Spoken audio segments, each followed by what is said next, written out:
Today we shall walk you through the Jammu and Kashmir Reorganisation Act of 2019, which was passed on August 5, 2019. It abrogated the special status of Jammu and Kashmir, and it also abrogated the statehood of Jammu and Kashmir. Now let's get started. The Jammu and Kashmir Reorganisation Act 2019 is an act of the Parliament of India, which is obvious that every act is an act of the Parliament of India or a state assembly. It contains provisions to reconstitute the state of Jammu and Kashmir into two union territories, that is Jammu and Kashmir and Ladakh. This act came into effect on 31st of October 2019. Before this act, Jammu and Kashmir and Ladakh constituted a state with capital at Srinagar and winter capital at Jammu. This act abrogated the statehood of Jammu and Kashmir and converted it into two union territories, that is centrally administered territories.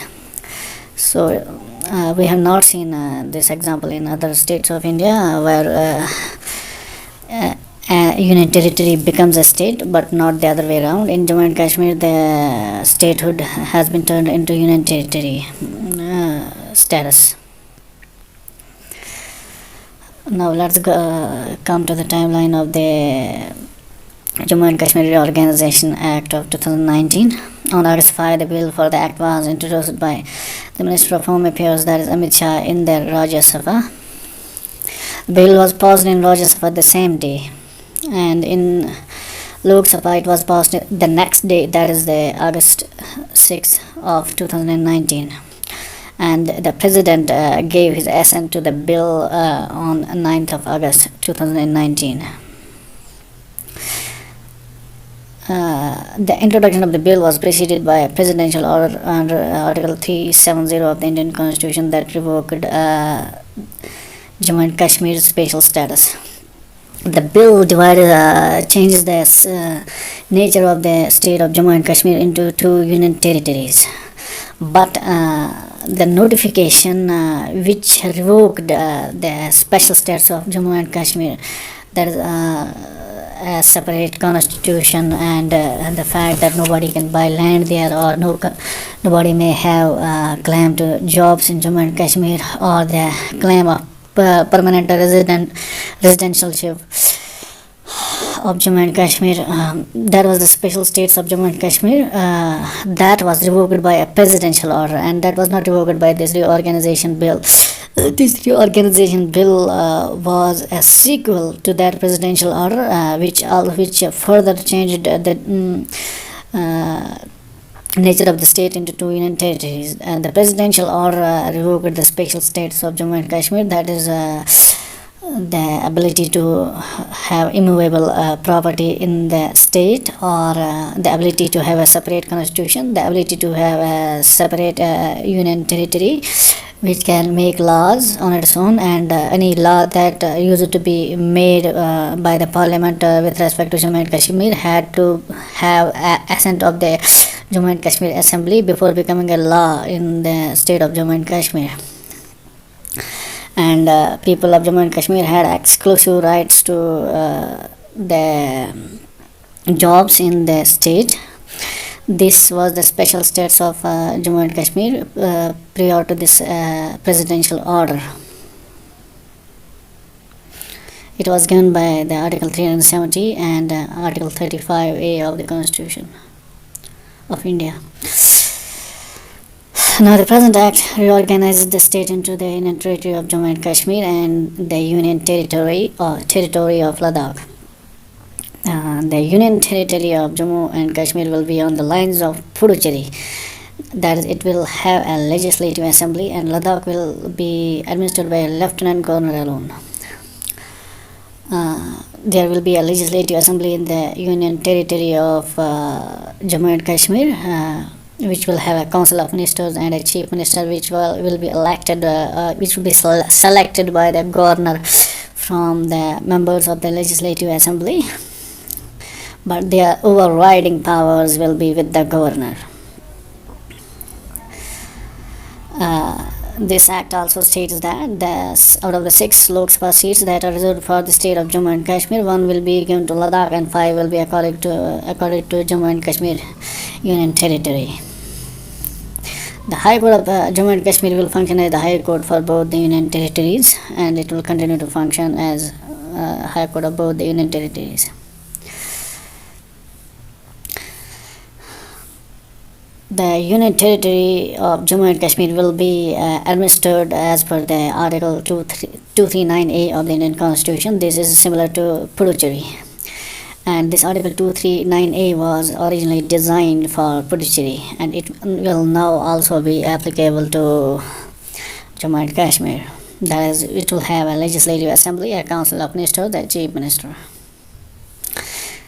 A lieutenant governor appointed by the president will administer the Union Territory of Jammu and Kashmir, as already said, which will have a legislative assembly of 107 to 114 members, and the tenure will be of 5 years.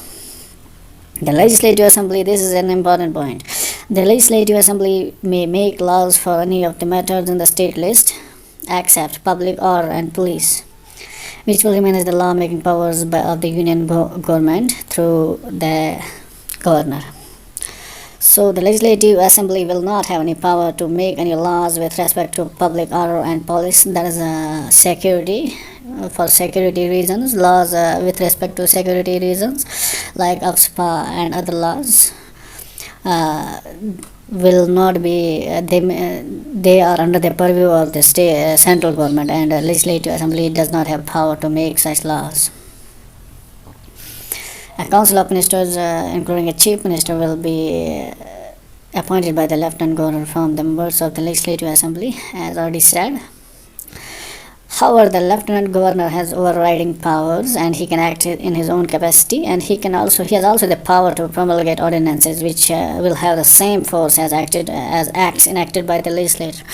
So the ordinances of the governor will have the same effect as the laws enacted by the Legislative Assembly of Jammu and Kashmir. Now let's come to the process of enactment, how the act was enacted in the Parliament of India. First of all, it was introduced with 125 members in favor and 61 members against it. There were some parties which opposed the bill, that is Trinamool Congress, Janata Dal United, and Jammu and Kashmir People's Democratic Party. 2 members of the Jammu and Kashmir People's Democratic Party tore up copies of the Indian Constitution in protest, following which they were suspended from the House.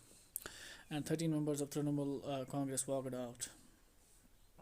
6 members of Janata Dal United boycotted. However, the bill acquired the support of Bahujan Samaj Party, YSR Congress, Telugu Desam Party, and Aam Aadmi Party, and thus it was passed by the Rajya Sabha.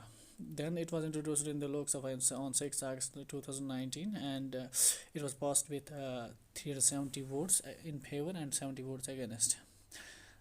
All India Trinamool Congress, Janata Dal United, Indian National Congress, Nationalist Congress Party, and Samajwadi Party opposed the bill, while Bharatiya Janata Party, Shiv Sena, Biju Janata Dal, YSR Congress Party, Telangana Rashtriya Samiti, Telugu Desam Party, Shiromani Akali Dal, and Bahujan Samaj Party supported it. So these were the supporters of the bill in the Lok Sabha. Then after the bill was passed by both the Rajya Sabha and the Lok Sabha, the next step was to get the assent of the President. This is the normal procedure of how a bill becomes a law. First, the bill is passed in one of the houses of the Parliament, and then in the another house of the Parliament, and if the bill is accepted as such by the another house of the Parliament and passed, and then it has to go for assent of the President, and if